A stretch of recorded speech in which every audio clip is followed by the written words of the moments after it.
what Hamas has done is unlocked sort of this ancient dragon of anti-Semitism. You've seen it already in the few weeks. That same spirit that was in Europe and across the world in the mid or early 20th century, which was dormant, largely, is now awake.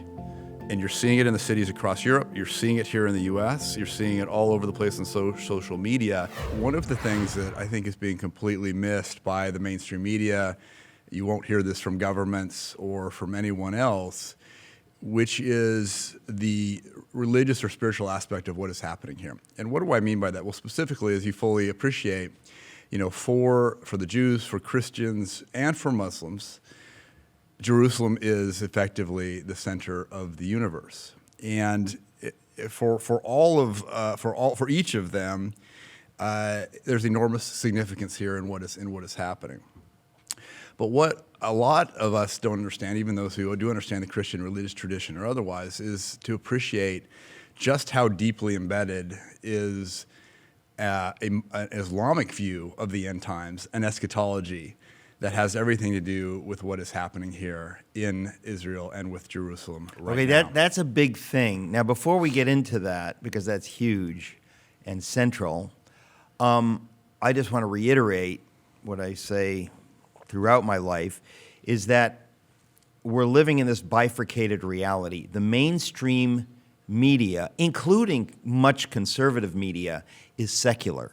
They do not have the ability to see the big picture. Most people don't live this way. Most people have a spiritual component. And when you're dealing with radical Islam, when you're dealing with the question of the Jews and Israel, this is inescapably connected to religion, spiritual tradition, spiritual issues, and they always seem to frame it politically, which is at least half wrong. In other words, if you're doing that when you're dealing with a religious war or a war whose perpetrators, or a horror, a nightmare, a massacre, whose perpetrators are motivated specifically by religious issues, not by political issues. But they don't go there. That's why I'm excited to talk to you about this, because it's just preposterous to try to understand this as a political issue when it's mostly something else. Think about all of the millions, tens of millions, hundreds of millions of people, Christians, Jews, and Muslims, who reacted with something more than a political response following the Hamas attack. Why is that? Because deep in our heart, somewhere, if we've grown up in the faith, any of the three people of the book phase, the monotheistic phase, we have been taught, in part or in whole, something about the end times, something about how this whole thing ends. And when we see something happening, affecting Israel, affecting Jerusalem, we get twitchy intuitively because we remember that or we recall it, even if we're not up to speed on what it is exactly. Okay. Armageddon, which everybody says, oh, Armageddon, that's the end of the world. What does Armageddon mean? Where do we get that from? Well, it's the valley of Megiddo, which is in Israel. In other words, anybody with any sense of what the Christian view of the end times would be knows that it's going down there. And so that's why we get to use your word twitchy, because when you see this kind of thing happening, you wonder, is this it? And Jerusalem as a city, incredibly important. So for the Jews, they expect that their Messiah will come and be revealed in Jerusalem. They will see him there. Christians believe that Jesus, when he returns at his second coming in glory, will come to Jerusalem. Well, and both of those could be simultaneously true. But the third view cannot be simultaneously true. That would be the Muslim view of the end times. So the Muslim view is that Jerusalem is also the center. Why? Because that is where the battle happens. That is where the Mahdi comes. The Mahdi is the sort of guide, the leader in Shia Islam. He is the 12th and final imam, second only in power and authority to Muhammad himself. It's also where Jesus comes back. Now, in Islam, Jesus doesn't come back the way he does the way we know he does in Christianity, in power, in glory, to establish a righteous kingdom. he comes back to tell everybody that they were wrong, that Allah is the true God and Muhammad is his prophet. Okay, so wait. Whenever I hear something like this, I'm like, okay, pause. Let's say this again because this is big news. According to the Muslim version of the end times, when Jesus comes back, he says, say it again because this is headline news. He says... He's got something to do. We'll come back to that. But what he says is that everyone who weren't paying attention, all you Jews, all you Christians, you've had it wrong this whole time. Allah is God. There's only one God. Allah is God, and Muhammad is his prophet. More than I am. More than I am. And I am subservient to Muhammad. And of course, Jesus to Allah. is subservient to Muhammad in the Muslim faith, and that's how they see it going down. And that cannot work with the Christian view, obviously, but that is their view. Because, Mike, another headline here is that most people don't ever talk about the Muslims having an end time scenario. We talk about the Christian end time scenario, but the idea that they have this idea, which I find frightening, it's almost never talked about. I'd like to unpack it if we can. I want to finish with one thought on what Jesus does when he comes back. And that'll set the stage for talking a little bit about what do Muslims believe about the end times. So in addition to acknowledging Allah and Muhammad, Jesus comes back to wage war against the Antichrist. Now, there's differences of views around who does the fighting, Mahdi or Jesus or both of them at different times. But Jesus comes back to destroy finally the Antichrist. Who is the Antichrist in Muslim apocalyptic literature? The Antichrist is the Jewish Messiah. He's a Jew. He's supported by the Jews. His home base is in Israel and other places. He moves around quite a bit, apparently, and backed by the U.S. Super important to understand that this whole setup of the end times of the Antichrist is based on the idea of the global Zionist conspiracy to rule and dominate the world, of which the Jewish Messiah, the Islamic Antichrist, will be the head and organize the world around him. I just have to interrupt and say, in other words, if you ever want to talk about like an actual conspiracy theory, the idea that the Jews want to rule the world is complete nonsense. They want a homeland, but this idea that there's some imperialistic power, that's true of China. That is true of Adolf Hitler. He didn't pull it off. That is true of the radical Muslims who want to rule the world under a caliphate. It is not true of the Jews. But the end time scenario put forth by the radical Muslims is that the Jews want to conquer the world, which is why we need to conquer them. If you've ever seen a map of the Arab world or the Muslim world, and you find Israel identified in the center of it, it's this postage stamp-sized country amidst millions and millions of miles of Muslim land. If the Jews are intent on world domination, they're terribly bad at it. Or they're being very, very clever and subtle. Which is what it almost seems. Yeah. It almost seems funny because it is. It's just. But I mean, the thing is that we have to understand that there are people that the Hamas and the murderous Muslim terrorists genuinely believe the Jews must be exterminated like cockroaches. That every one of them has to be killed because they really want to take over the world, and we've got to make sure they don't. That was Hitler's view, essentially. Yeah. Now, where did they get that idea? Let's talk about that, if that's all right. Let's go there a bit. Yeah. They didn't actually get it from the Quran. And they didn't get it from the hadiths, from all the scholars and literature around it, contemporaneous in that time. Yeah. So over 1,000 years ago, there was all this writing by scholars around what Muhammad had written in the Quran. And there is very, very little about the end times. There's some outlines, there's some sketches, there's some basic ideas. Even what was there at the time was completely lifted, modeled on the apocalyptic literature of the day, Jewish, Book of Daniel, and Christian, Book of Revelation, and what Okay. was available Where in the 800s. did the AD. Muslims get this stuff from? We will hear about that more when we come back talking to Michael Wilkerson. Folks, I hate to interrupt, but I just don't want you to miss any of the content we're putting out on here. We've just got some amazing stuff. So would you do yourself a favor and hit the subscribe button so we can make sure you don't miss anything? I promise you, great stuff coming up. Hit the subscribe button. Thank you. So if you go back to the epoch of the Quran, around 800 AD, the next century or so, when a lot of scholars filled in the blanks on things that were unclear or just needed clarification, there's very little about the end times. There's the ideas of the final judgment. A lot of it was borrowed from Christian and Jewish apocalyptic literature, Book of Daniel, Book of Revelation. Borrowed. In that region, there was a lot of circulation of those ideas. Yep, And so yep. Muhammad is known to have had, or believed to have had, debates with Jewish and Christian scholars, clerics, and others. So those basic ideas were laid there. But there wasn't really a whole lot of development on it. That was not the end of the world, was not necessarily a major focus Yeah. of the Islamic faith. Yeah. Something changed in the last 40 or 50 years. In the last 40 or 50 years. And this is very important to understand. All right, so I'm going to ask you, do you recall, if you think back in modern Christian history and evangelicalism, there was that era in the 70s and 80s, Yeah. okay, in which there was all of a sudden this intense focus around the end times, the end of the world, the rapture, Jesus is coming, look busy. I just You know. wrote about it in the book that I'm coming out with in April because I remember Hal Lindsey wrote the late, great Planet Earth.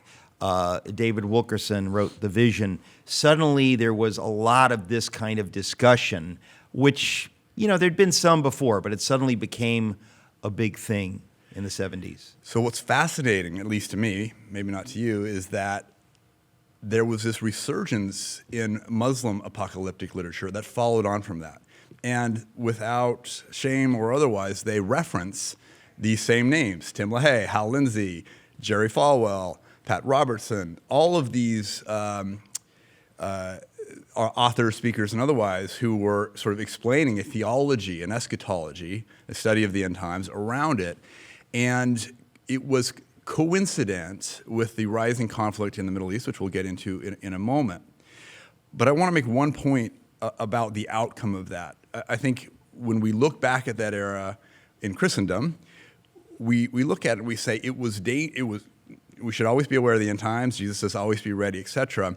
But it caused a pendulum shift to an extreme where Christians stopped engaging in public life, stopped engaging in the culture, stopped engaging in politics, stopped engaging. Okay, the idea being that the end is coming, why should I plant a tree? Right. The end is coming, why should I plan for my kid's future?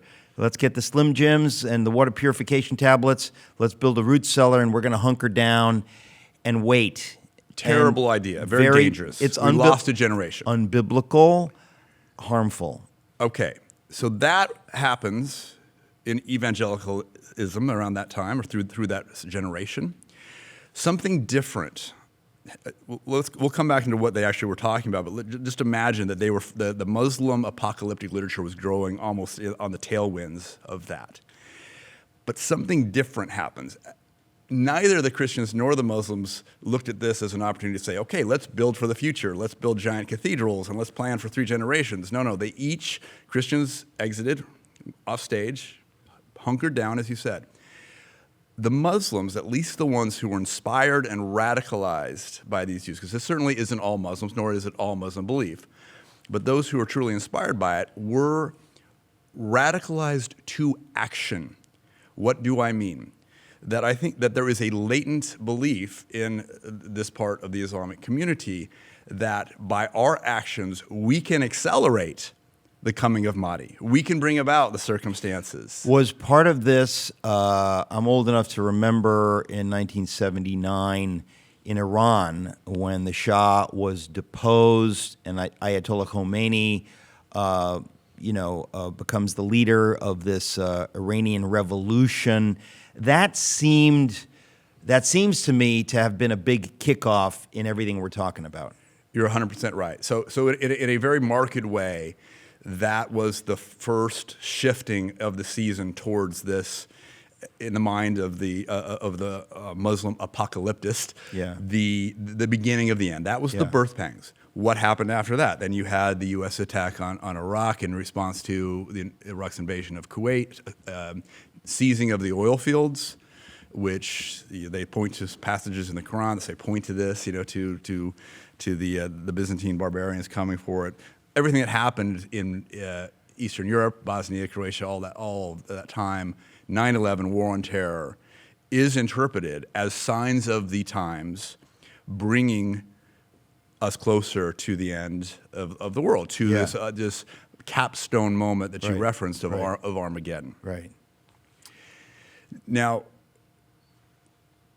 just to back up a little bit, it's important to understand that because the vast majority of the understanding has been adopted or co-opted from Christian or Judaic tradition, what essentially happens here is an inversion, keeping the narrative but inverting it. What do I mean? Let's give an example. You're familiar with Revelation 12, which is this chapter in the book of Revelation, this dramatic image of a woman who represents Israel giving birth to a baby, which represents the Messiah. At the same time, there's this dragon waiting there ready to devour. Yeah. And that is Satan and the evil armies, that sort of thing. It's completely inversed in Islam. Okay, you say it's inverted. You're putting it kindly. Sounds like they twist it and they pervert it. The Muslim interpretation of the end times is basically, sounds like a cannibalization and a twisting of the biblical view of the end times. Takes the narrative framework, replaces heroes and villains, is the other way to say it. So in that Revelation 12 chapter, the woman is the entire Muslim world, giving birth to the Mahdi, the future leader. The dragon is the Antichrist, is the Jewish state, is the U.S. aligned behind it, as an example of how everything is inverted. And we've talked already about the twisting of the roles of Jesus upon his return of other figures. You know, what's interesting as you say this is it's kind of like when people talk about Gnosticism, it's like the secret knowledge. Like, no, let me tell you the truth. That's what this sounds like. It's kind of like they got the secret, they got the inside knowledge. Like everybody believes this, but no, we know the truth. Obviously, you and I and anybody who's any kind of a Christian believes that the Bible is the Word of God.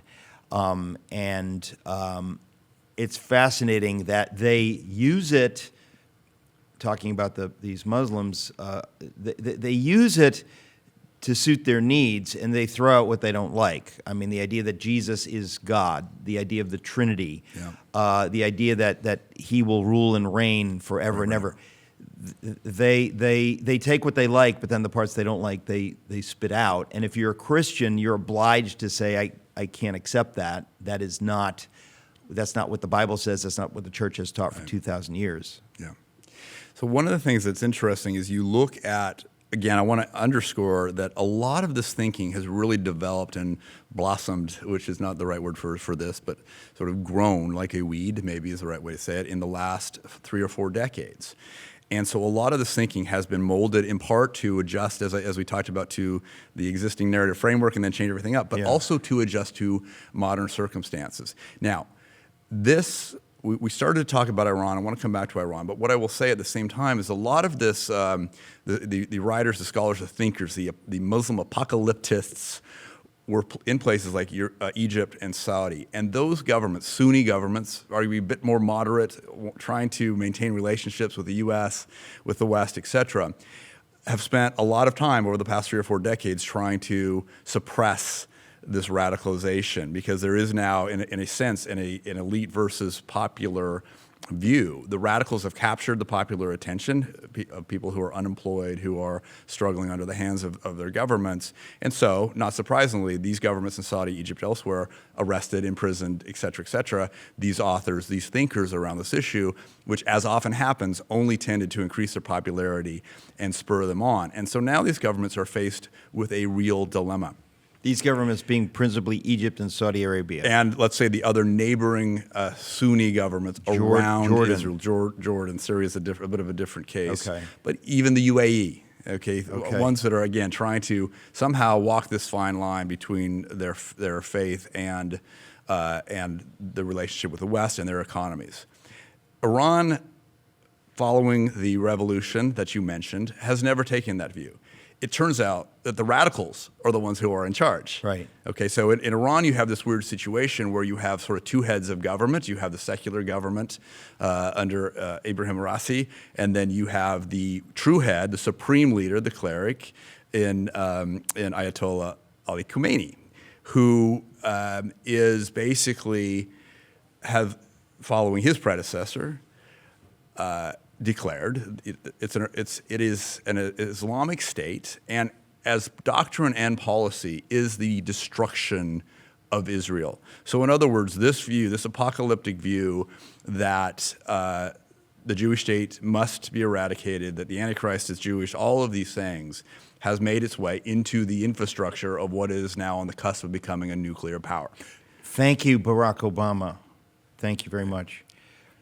So when you look at what's happened since then, you see that through Iran's support of Hezbollah, Islamic Jihad, Hamas, and otherwise, that in all of those cases, they are using, take Hamas for example, as cannon fodder, so they don't have to be right in the line of fire. They're proxies for this.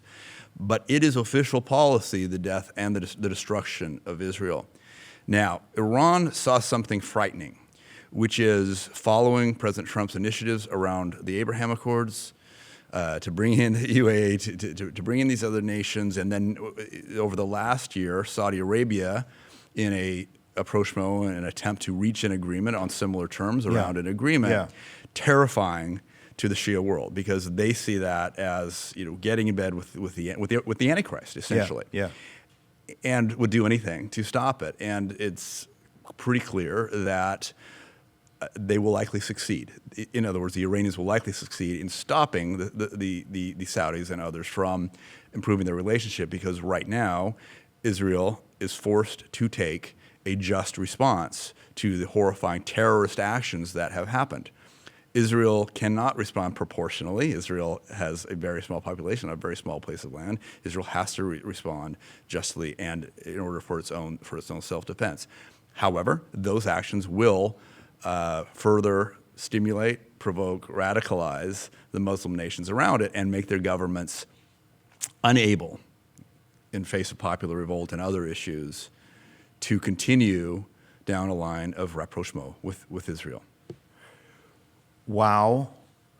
That's very helpful analysis. I guess I understood some of that before, but you've clarified it. We've just got a minute left, so keep going. Well, I think the most important thing, if we only had a minute left and that was it, what I would want to say to you is what Hamas has done is unlocked sort of this ancient dragon of anti-Semitism. You've seen it already in the few weeks. That same spirit that was in Europe and across the world in the mid or early 20th century, which was dormant, largely, is now awake. And you're seeing it in the cities across Europe. You're seeing it here in the US. You're seeing it all over the place on social media. There is a bloodlust that has now been reawakened against the Jewish people and against the state of Israel. It's a very dangerous moment. I mean, I know that deep hatred of the Jews is a spiritual thing. It's demonic. It's demonic. It's a hatred of the God of Israel. It's a hatred of his chosen people. It is real, and it's here again.